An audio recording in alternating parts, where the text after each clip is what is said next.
Told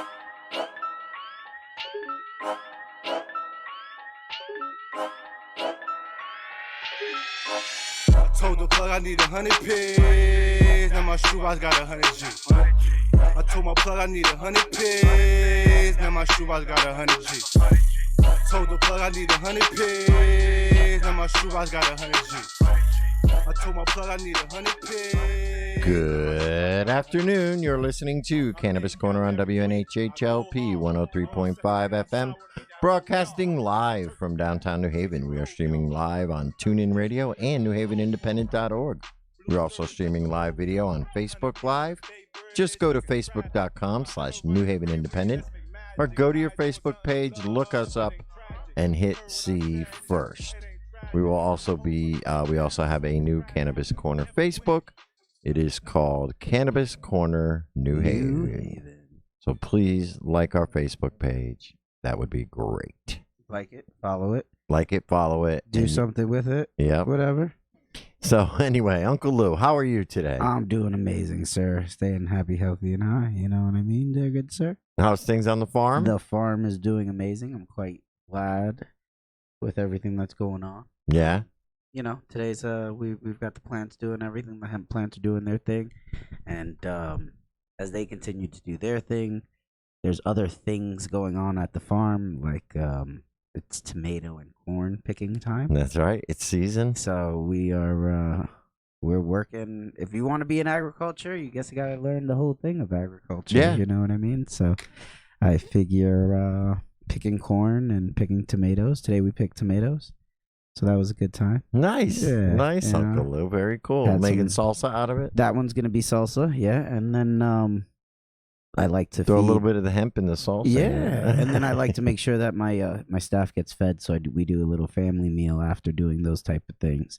So today was pot roast, potatoes, and some squash, and everything was grown right on the farm, including the meat. Yeah, including the meat. Yeah.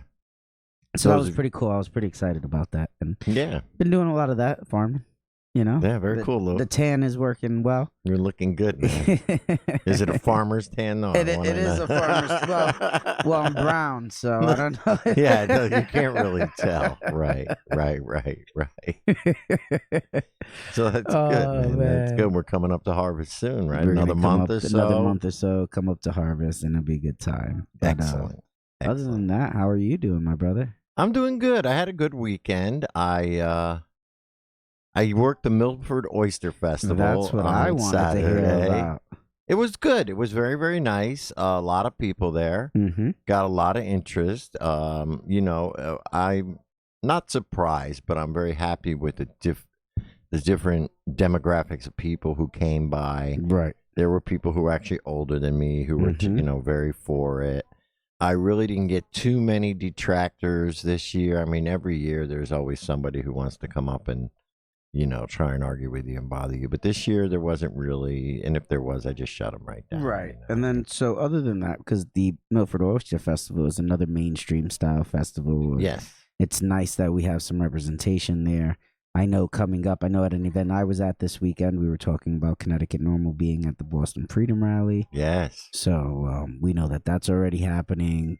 We're going to be up there doing everything that we got to do to make things happen. And, you know, the Boston Freedom Rally is only one day this year, but it's still going to make a great impact. We're really excited about it. I'm looking forward to that day. That'll be fun. Yep.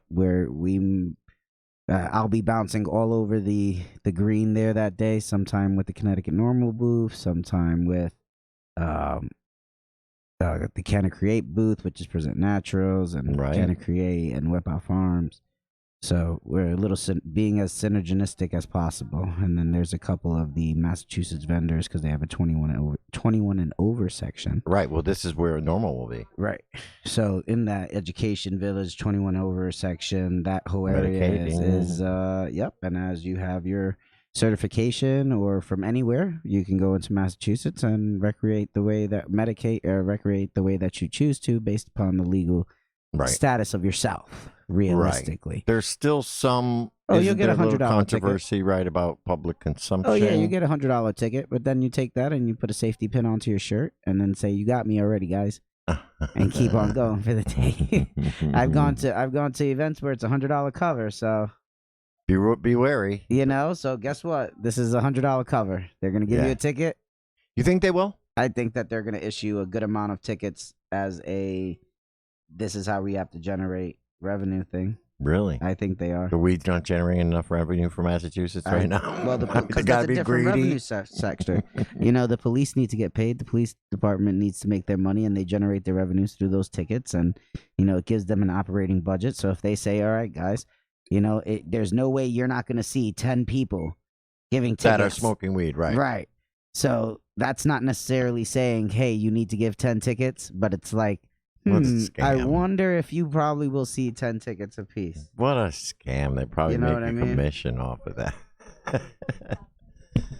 Oh, man. So, well, yeah, that should be a good day. The Freedom Rally's coming up. And, yeah, the Oyster Festival was good. Obviously, it's not a cannabis-themed event. There was only one other cannabis-themed booth that was there, and that was Cannabis Docs. Had a table there. That's them. I like them. You know, businesses are good, and it's nice that they do those mainstream festivals as well, and they really do put a positive look on all of these things. Yeah. I know that Canna Health was represented at the normal booth because obviously you are so Canna we were Health there anyway. Yep. They didn't know it. That's right. But it's that's nice. fine. It's nice that more, and then as Canna Health gets larger, with 5 locations turning into 6, 7, and 8, that's going to be a portion of that's where they can have their own booth as well. And that way, all the locations are represented, and it's a good thing. It's all good things. Yeah, it's an amazing thing. One thing I was surprised that Cannabis Docs did do was, have you ever seen those display cases that the growers put out, which kind of show a little sample of every product? Mm-hmm. You know, but they're not real, obviously. They actually had that out on the table with a fake pre-roll in it, with a concentrate case, with vape cartridges. At a just packaging. Yeah, at a mainstream festival. Which is awesome. I think it's great that they're pushing the envelope like that. Like, that's something that I wouldn't have done over at the normal table, you know. Well, the normal table is also not the medical professionals. And I personally don't mind doing it at events. I throw my medical card right on top of it, and I'm there. So if anybody, whose medicine is this? It's mine. My medical card's right there. You know, there's always those gray area, you know. We're talking about. I get you, brother. But, yeah, so it was fun. We had a good time. And we did reach out to a lot of people, got 3 or 4 pages of emails. That's awesome. So, you know, a lot of people had a lot of questions about legalization. They all feel the same way we do about the legislators, about how they couldn't get it done, and et cetera, et cetera. So there is a lot of people with similar feelings that we have. You know, that we don't have a negative connotation towards weed. Obviously, cannabis, weed, whatever anybody wants to call it. We speak, and we think, and we act very highly to the plant and the people around it. I believe we almost give people that step up when they say openly, "Yes, I'm a cannabis user." Well, yes, I respect that you have the courage you'll come to out say and that. say it. Yeah, exactly. You know, that's a big thing, and not a lot of people. Man, Joe, my hands look hurt today. That's because you were picking tomatoes, bro. Picking tomatoes. My hands are all messed up. Come on, looking at this thing. Well, that is life on the farm, bro, and it's gonna pay off, and it's gonna be something, you know, really good for the community, good for you. Mm-hmm. You know, all of it. It's your future career, Lou. Yes, it's my career now. Right, literally. Now, right, I am build drenched in sweat. I am. My shirt is. My shirt's still tucked in. I'm the best dressed farmer. You know? Very, very cool. Everybody has it's fun. I'm really finding it to be a wonderful adventure. Right. Very cool. Yeah. You know, I was seeing that. Did you know Jim Belushi is growing weed now? I did know that, actually. I've been following the Jim Belushi story since he started. Really? He's about 3 years into the game. Yes. So I like Jim Belushi as a comedian, so I guess that comes from our era of comedy. Right. I was on the tail end of it. You were right as it started. It's a different style of comedy. Oh, I remember his brother. Exactly. So now that slapstick, that era of Comedy Central, Saturday Night Live, if I'm not wrong. Right. That was different than what it is now. You know what I mean? It's the younger demographic. It's more completely more integrated. It's got a great mix, but ultimately that Jim Belushi, and that's still what Bill Murray. All these guys smoked weed back in the day. And Come come on. They so still now, do. exactly. So now all these guys are opening up their pot farms, and it's not necessarily where they're doing the white label thing. They're literally doing their pot farm. They're the farmer. Right. So it's pretty cool. Apparently, I really he's got like some that. really wild strains. You got them from a guy named Captain Jack. Yeah, man. And those strains are like really, really exclusive. Well, Uncle Lou got some exclusivo hemp strains. And apparently he was the dealer yeah. for Saturday Night Live. This guy he got the seeds from. So the story's funny, brother. It's great. So that's pretty cool. So you see, it just goes to show, that anybody can get in the weed business, right? Yeah, you know up, down, indifferent. They all have their own brands. Now, are you going to have a brand, Lou? You going to have the Wepa brand? We might do something. We're saying there's a couple things in the works. So, pardon my vagueness, I guess. You should just say vagueness. Yeah. Be vague. Be as specific and vague as you can. So there's a lot of stuff going on, and we're really excited about what I had an amazing week, Joe. Did you? I really did. Good. Like, Joe, after the radio show, we had a great radio show last week. Yep. We really enjoyed everything. I got an email afterwards asking if I would like to join the board of directors for the Connecticut Hemp Industry Association. Oh, good. From Jeff? From Jeff. Well, Jeff's not the leader of the board, but from the gentleman on there from the board, yeah. I want to join. So that's something we can talk about membership Since as you're well. a board guy, I want to join.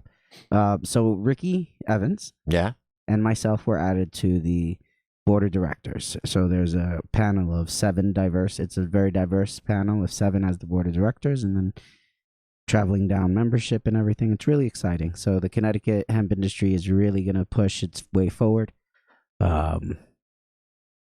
Working with the Minority Cannabis Business Association to do a lot of things as well as get the word out there. So Jason, our friend who's been on the radio a couple times with us, has really helped in the Minority Cannabis Business Association. So shout out to MCBA. Yes, absolutely. We talked about that. Canna Cultural is an organization, a minority cannabis organization of New York, and they're really interested in coming up and bringing up Canna Abuelo. The Canna Abuelo is Nelson Guerrero's grandfather, who in his later part of life, now suffering many medical illnesses, has discovered medical cannabis, and he's a medical cannabis patient now in the United States, and he's really their story follows him and the Latino culture, breaking the stigma of cannabis as a medicine. Nice. And CBD hemp is a big part of it. Oh, our caller is in. Whoa, I like that guy. He's on time. Yes, he is right on time. Before we introduce Mike, let's pay the bills. Yeah, pay the bills, Joe. Yeah, you're listening to Cannabis Corner on WNHHLP 103.5 FM, broadcasting live from downtown New Haven. We are streaming live on TuneIn Radio and NewHavenIndependent.org. We're also streaming live video on Facebook Live. Just go to facebook.com/New Haven Independent or go to your Facebook page and look us up. So, on the air right now, Lou, we have Mike Goodenough. And hello, Mike. How are you? Hey, guys. How you doing today? Good. Very, very good. So, Mike is the founder and chief technology officer of D&G AgTech, an agricultural and technology company for the past 5 years. D&G AgTech is the founding member of the Northeast Sustainable Hemps Association. Mike and his partners are passionate about scientific-based research efforts in the hemp processing industry and have partnered with local universities studying extraction techniques and efficiencies for several years. Now, Mike, you have a very long bio, so I'm going to leave it at that. You can stop there, my friend.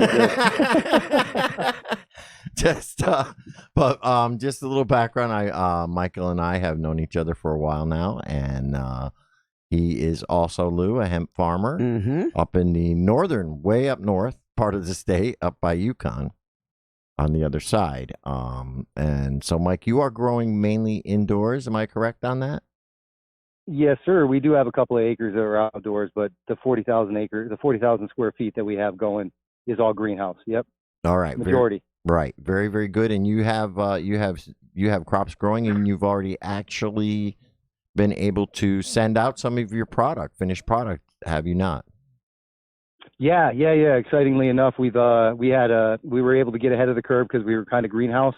Our original license was out of Vermont, so we were able to take some of our vegetative plants and throw them into flower a little bit early. So we've been very lucky in getting material ready, and we actually had the first inspections in the state on material for extraction. So the first 3 major inspections on, because this state's different, right? It requires us to test the material before we're allowed to extract it. And if it fails, you're not allowed to use it. And that's for mold, pesticides, the laundry list.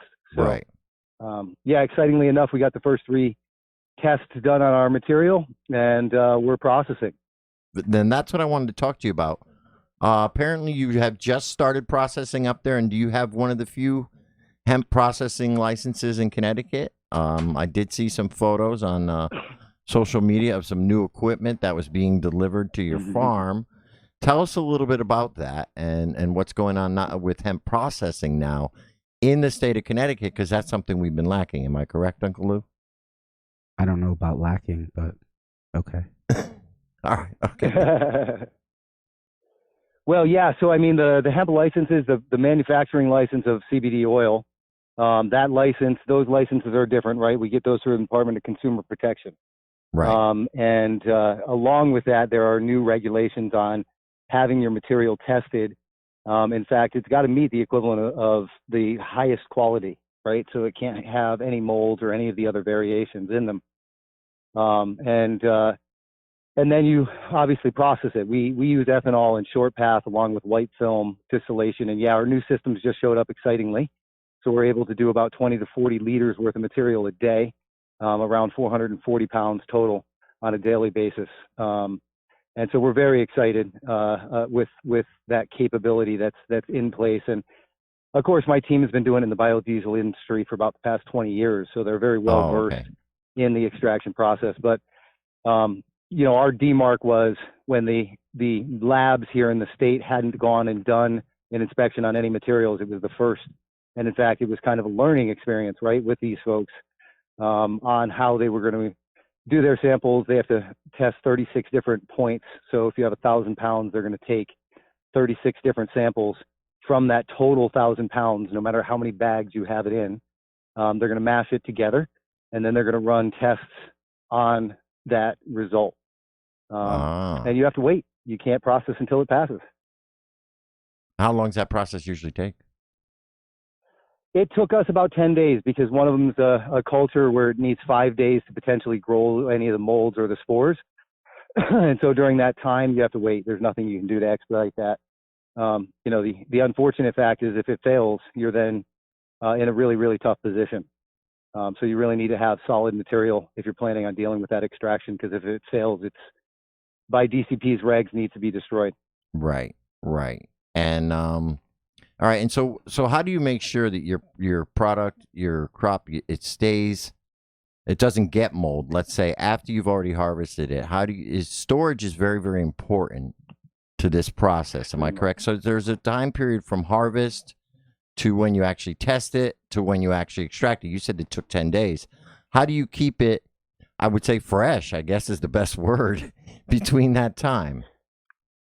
You can keep it in a room that's controlled, right? A temperature controlled room, but it depends on the amount of volume that you're actually doing, right? So a lot of the farmers that are out there that are doing extensive volume, it's going to be a different process, right? So if you're doing 200 acres or large volume like that, we are injecting nitrogen into a 55-gallon drum. So we're filling it and then removing all the oxygen so that there isn't an ability for any of those spores to mold, those mold spores to grow. And then we're waiting for the inspection, and then we're doing the exact same process. So we're actually we're removing oxygen or any of the water that's from the environment. So you got to cure it first, of course, right? So you have to cure it. That was my next question. But it's the storage. Okay. Yeah, go for it. No, that was it. I was going to ask if you cured or you use wet for extraction. No, we cure it. You can freeze. Obviously, you can go through a couple of other processes, so you can freeze dry it kind of rapidly. But we do like to cure it and dry it. You want the terps to be right and everything else. And so we will go through the drying phase, and then at that point, we lock it down. We lock it down so it can't be exposed to the elements. That's simply because we're also a greenhouse and there will be moisture or humidity that it's going to be very difficult for us to eradicate. So it's easier for us to control the environment that we're putting it in.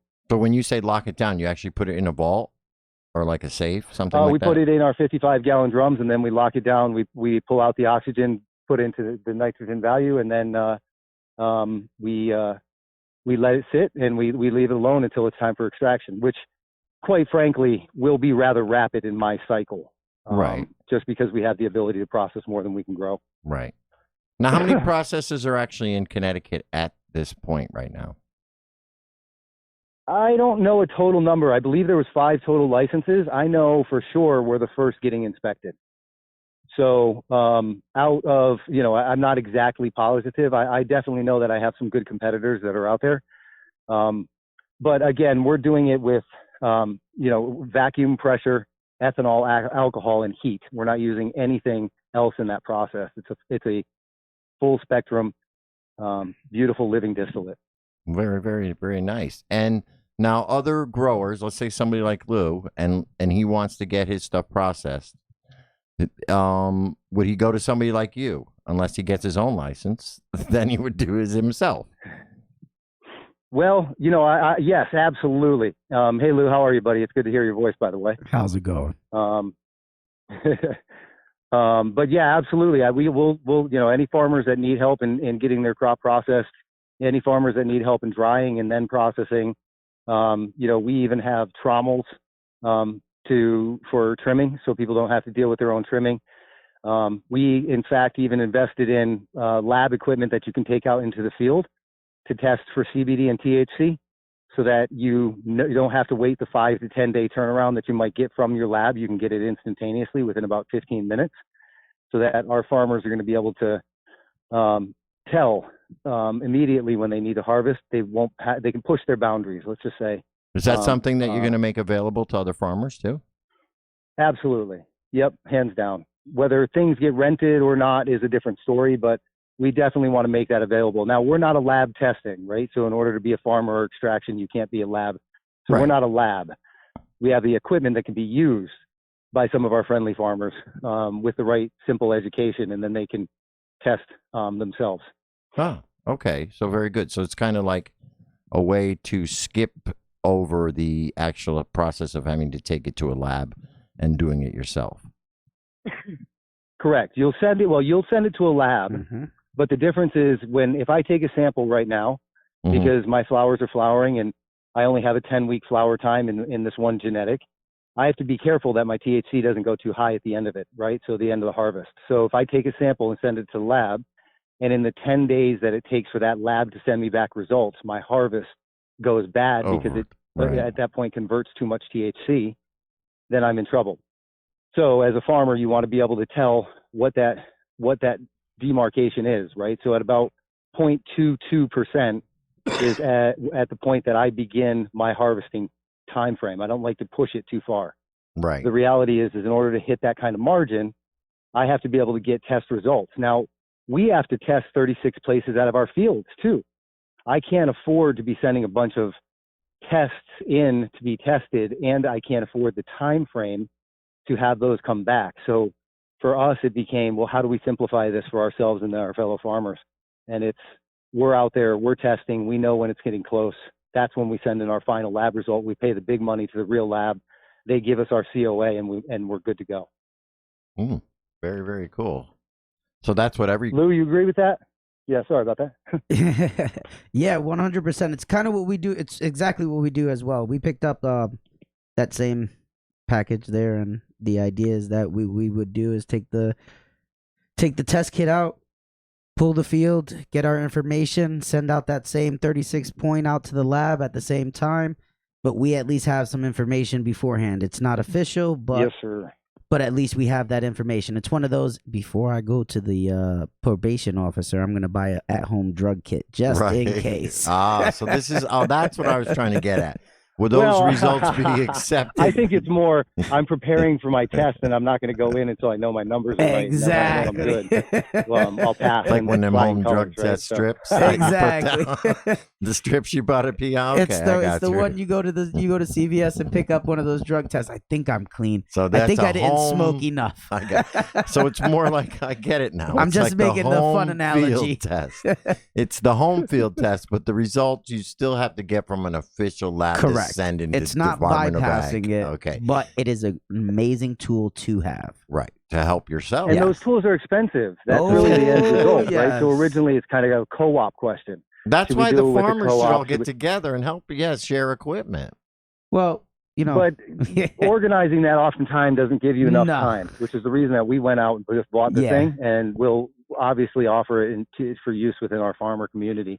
right. But unfortunately, It's this always season, it nice was to just have go and your do it. own. Sorry, go ahead, Lou. You were saying something? No, it's always nice to have your own. Like, so we're getting we have a dryer on the way, and we have a couple things. So, you know, that same process. Like you guys are you're. So I've seen a couple grows. I haven't been up to yours just yet, but I've seen a couple in the state, which are nice. You know, I've heard a couple people's stories, which never match their grows. I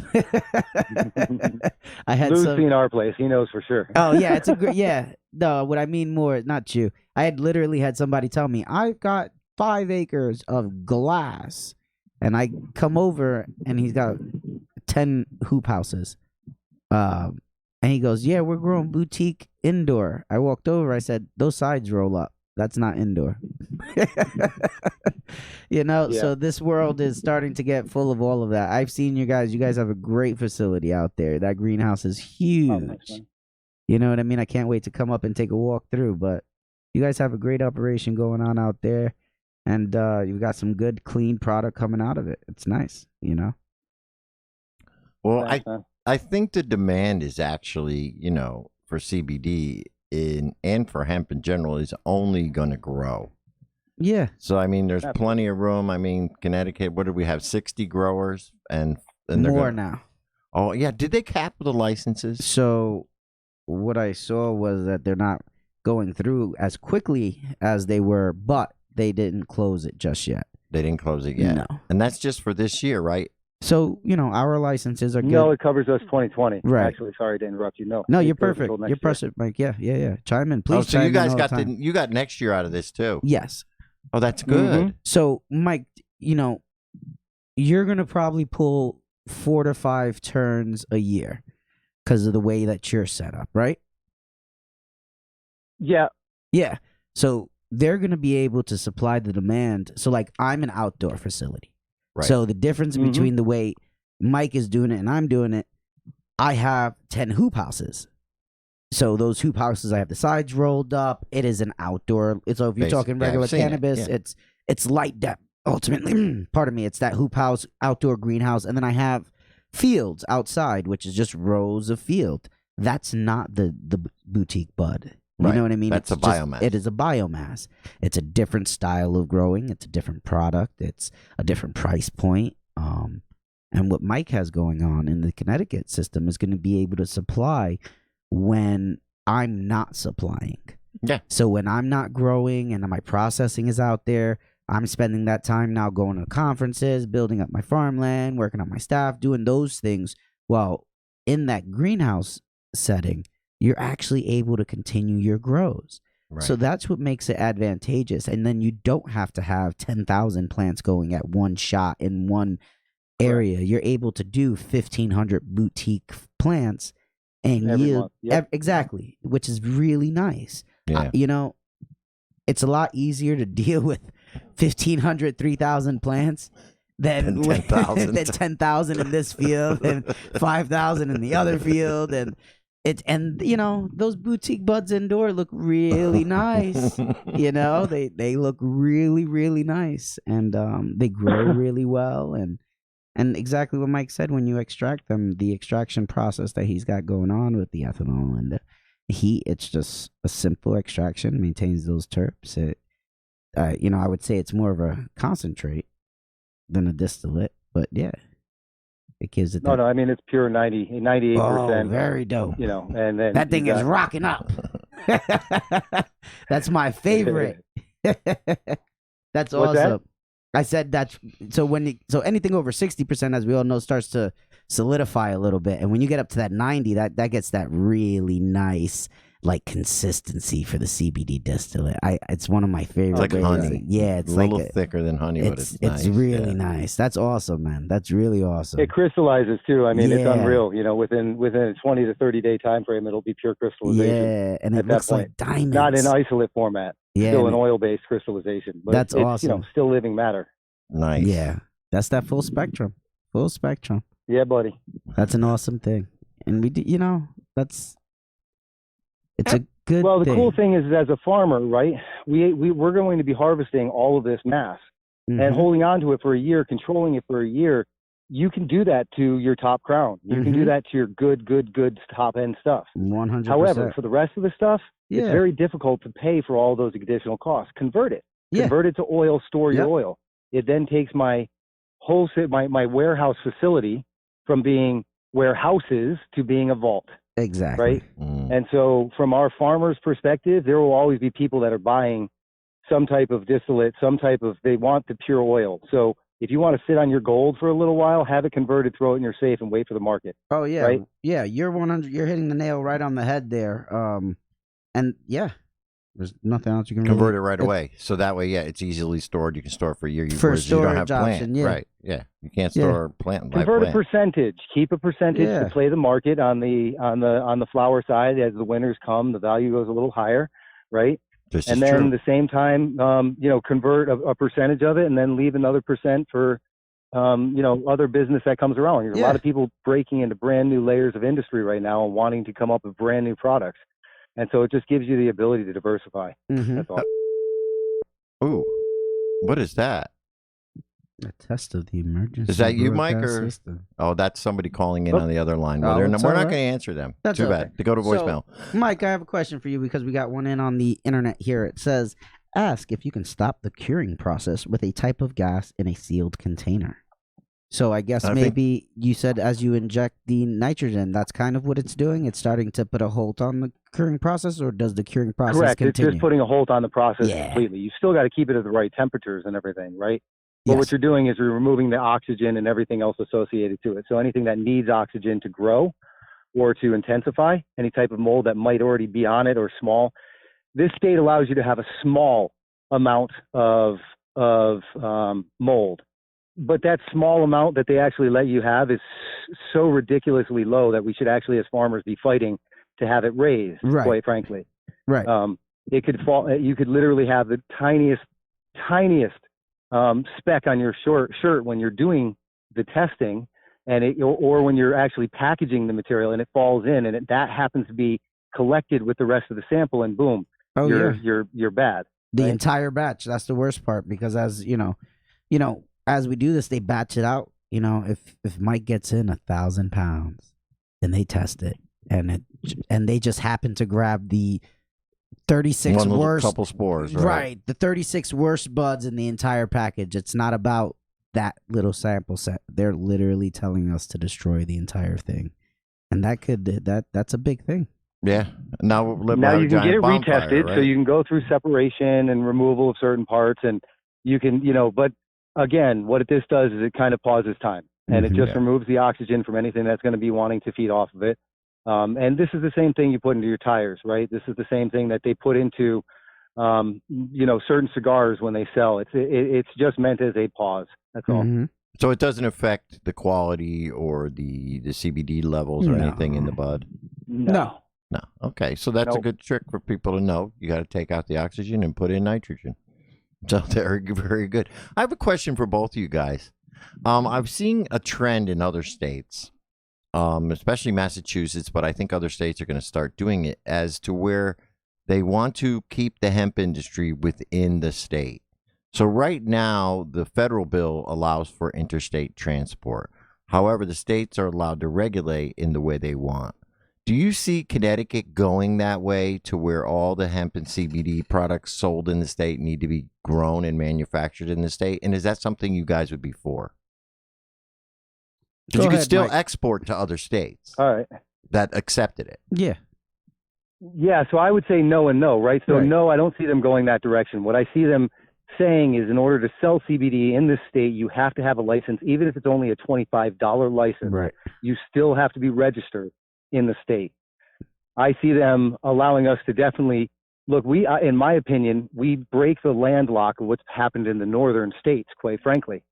So I think we provide an ability to bring business from the south all the way up, and so I think there's a diversification that happens, the ability to expand the market by having interstate commerce. The reality is there are no issues. I ship my hemp with FedEx and UPS, so they can drive in any state that they want to. There are no longer transport issues as long as I abide by the law. And so at the end of the day, I personally think no. Locking down that per individual in-state concept is crazy. But they're just following their own medical marijuana law and their own recreational law. So I think with the way Massachusetts is doing it is like, well, if we have to sell our own weed here, we have to sell our own, medical here, then why shouldn't hemp be the same way? And it's caused a lot of problems up there, believe it or not. It's really put a damper on the farmers up there because there's not enough processing up there, and it's just not set up enough up there yet. So it's big problems up there, and I just I want to make sure that other states don't follow suit because it doesn't work. They also didn't have the Department of Consumer Protection involvement, though, not like we do, right? So there was no one to protect that end consumer. We're not worried about FDA. We're not making medical claims in the same characteristic to concern them. We have a Department of Consumer Protection, which protects our consumers and allows us to have human consumables. It allows us to have all of the things that we want to have and produce from a manufacturing perspective. Up there, they did it early, and they really based it, I think, on a combination of, personally, Canadian law and law that was around the medicinal side. So ultimately, that would be my knee-jerk reaction. But they've got to reform that. Their DCP has to get heavily involved, right? And they've got to realize that it's the only time FDA needs to get involved is simply with the medical claims. And there haven't been enough medical studies. However, that doesn't mean a customer can't make a testimonial. Right. No, absolutely. There's ways around it. We've been doing it in the medical industry at the dispensaries for forever, Yes, sir. You just don't make medical claims. That's it. Everybody knows what CBD is now. So just, let them do their research on their own. You just have to say the word. Well, I use Charlotte's Web as an example for it. They make no claims on their bottle. It says we would just make hemp extract. Right. So that's where the labeling is. That's kind of where we are in some of our packaging, and just no medical claims, no nothing. And Sweet Heel does the same thing. You guys don't put any medical claims on there, right? Nope. Right. Nope, absolutely not. That's the quickest way to get shut down, right? Exactly. The company that had in New York that just got shut down, their CEO received a cease and desist, right? They're publicly traded, and it was simply because of the medical claim. Exactly. But everybody made it into something more than it was. Yep. It had nothing to do with it was CBD or hemp. It had everything to do with the medical claim. That was it. And then people just need to learn that. Just be quiet. Just keep quiet. Well, it's out there now. Mike is doing it right. He's been saying it. You just follow what the rule is. We're still in the beginning phases. We're in the very beginning in our state, but this has been done for a very long time in other industries as well. Yeah. If you go to CVS, you can get wolfsbane, you can get witch hazel, you can get all these other types of herbs, and they also have to follow those same rules. They can't make any claims. They can't make any medical claims. Right. And they do, and they're fine. People read on the internet what they're for, and they go use them. Right. Exactly. And that's how it's got to be with CBD, and people need to realize that. So you agree with Mike And Blue? hey, You don't real think quick, they'll do it that? would be great if every one of us farmers that made a whole chunk of money actually took a bunch of that money and donated it in so that FDA doesn't have to do the studies. We can drive the studies. I My think that's a personal great opinion idea. Yeah, sorry, go ahead. No, you're up. Keep going. I was just backing that. Yeah, go ahead. No, I'd I'd love to see that as a movement, right? So a lot of our movement has succeeded. Yeah. Right? We have recreational marijuana in certain states. We have medical in most, especially the states that have been fighting the hardest. I think ultimately that quest is not over. There's continuation of that quest. And I would call to all of them to reach out to all the people that are making money now off of the backs of the work that they've done to be testifying and be advocating and advocate now for us to kind of also pay back. Oh, And I think some of that payback, in my opinion, would be that we should be paying and funding the study for the FDA so that there is no more discrepancy and we can actually make the medical claims. We know what this product does, or this, you know what I mean? And that's exactly Sorry. that's a very good point. That's the third party testing that would be needed. So ultimately, if we as the industry take care of all those third party testings and send them over to the FDA, they would take a lot of that information and move forward with it. And that's a great idea, man. Yeah, because they certainly are dragging their feet. They really don't. I don't think they have a clue. They need some help. Yeah. They definitely do need some help with That's that. the answer, man. It's just about helping. Yeah. Most yeah. people don't have a clue. It's just about the education. Yeah, exactly right. Now, Mike, real quick, we did just mention Sweet Heel. I did notice that you ended up getting a billboard I saw it on I-95, but I'm sure it's all at other places. Did you have any issues picking that up? Did they give you any, was there any, problems getting that? Did you have to get approved? Absolutely not.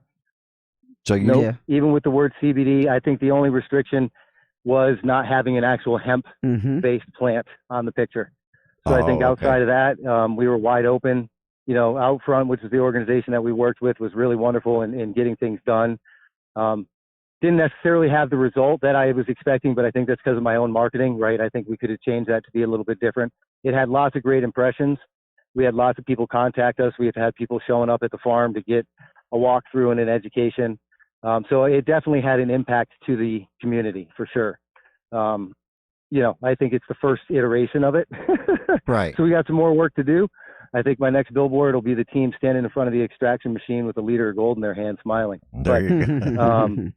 It depends your audience. Yeah, so it was neat. It was very neat. I know that there were some other bodies of work in the past that were not as successul. But because it is hemp, it was very different. Yeah, the Weed Maps that's the same company that did the Weed Maps one.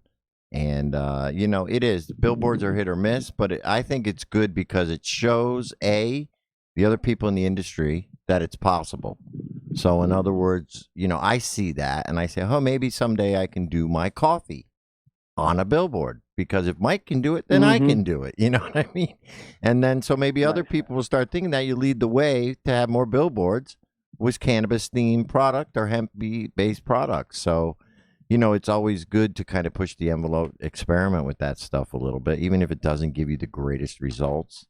That's the same thing with trying a radio commercial, trying a TV commercial. As long as they'll accept it, but there was a time when they wouldn't. Might as well try it. And it can be reasonably priced, if you do it the right way. You just have to have a certain budget for it. And it's time, I think, for cannabis, CBD, and hemp to all come out of the closet and get into mainstream advertising.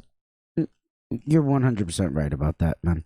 And as we continue, hemp is a big sector for them to at least get the kinks out for cannabis. Right. So it's and in my opinion, we're being prevented of our fundamental right of free trade. Yeah. Right. At the end of the day, there are companies where I can't buy AdWords on some of our bigger search engine companies. I'll leave the name out since I'm bashing. Right. We know them, though. But the bottom line is there are other books that I like to have on the internet that allow me to communicate with my peers and friends, and I can't boost posts that say anything about this. Right. We are being vastly prevented in our ability to have a free trade right now. Yes. Right. The banks take my money. The government takes my money. The state took my money for my licensing. Everybody else can take my money. But at the end of the day, I'm still being prevented of truly having an open and free trade. Right. That is ludicrous to me. Right. That is literally against what we fight for in this in our base foundational constitutional movement as a whole. Everyone has a right for free business. Period. Well, what I find funny. Yeah, go ahead. Well, what I was going to say was what I find funny is that mainstream advertising is accepting it before social media, and social media is supposed to be like the groundbreaking. Right. You know what I mean? It's supposed to be the future. They're using way more regulations on something that's nowhere near as impactful, but it is impactful, and it's crazy. Social media should allow cannabis and hemp to do its thing, and it's stupid. I know stupid is not as great of a word as an individual, but it really is to why would you not? You hit the nail on the head, man. You hit the nail on the head. At the end of the day, social media is the only reason that this wave has happened, quite frankly. So it has been so impactful that there is such a movement behind all of this. However, we're still being prevented by the powers that be at the top of that, right? So you hit the nail on the head. It has been our only ability to drive that inspiration, quite frankly. I find it funny. I just find it weird. You can get a billboard before you can boost a post. Yeah. So anyway, Mike, we gotta sign off, but I want to thank you so much for going on. How do people reach you if they want to maybe get some of the products or maybe just come tour the farm? How do people get in touch with you? Real simple, Mike@sweetheal.com. Okay. Mm-hmm. And it's sweetheal.com is your website. And Yes, sir. people can check out some of the great CBD products that are extracted right up there at the farm in Connecticut. Mike, always a pleasure. Thank you so much. We'd love to have you on again, and I'm sure down the road we will. Yeah, I believe we will. Thanks, guys, And, for all you do. Definitely. Oh, sorry, go Mike, ahead. I'd love to come by soon. Can't wait, my man. Can't I wait. That appreciate invitation's you. been out there. Yeah, I know, man. Talk to you guys soon. All right, brother. All Hey, right, have Mike. a hempy day. Same All to you. You too.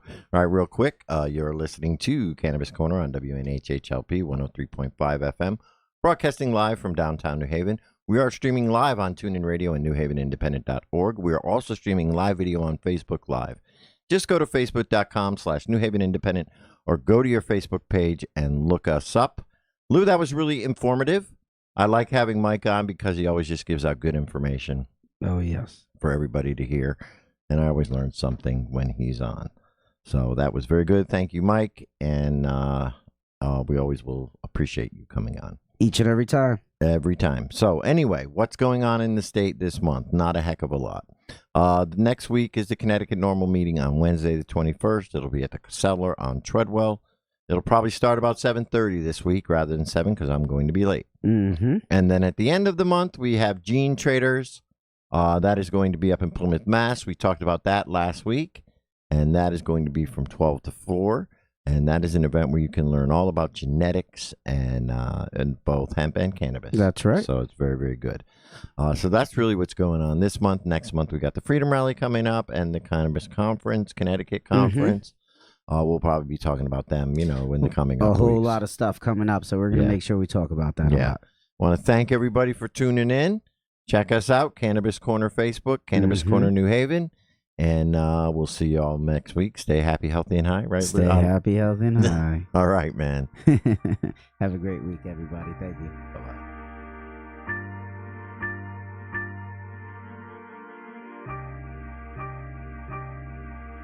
I still got plans that I never spoke. A lot of rhymes that I never wrote. A lot of dreams that I never lived. But if I think about it, then I mean I really did. Just not yet. I used to wish that I was here now. Smooth sailing on my own boat. I'm about to jump up on another plane. Right before I take another tote. It's all love. If you here, you done been through it. It's your business if you into it. If it ain't mine, I ain't into it. So I don't care what you meddling. You can say what you peddling, cause niggas ain't easily influenced. I'm about to take another long drive, cause it helped me get a clear mind. So while you staring at your watch, I'll be looking at the sun. Yeah, I'm moving on real. I used to wish that I was here now. Smooth sailing on my own boat. About to jump up on another plane. Right before I take another tote. I used to wish that I was here now. Smooth sailing on my own boat. About to jump up on another plane. Right before I take another tote. I used to wish that I was here now. Smooth sailing on my own boat. About to jump up on another plane. Right before I take another tote.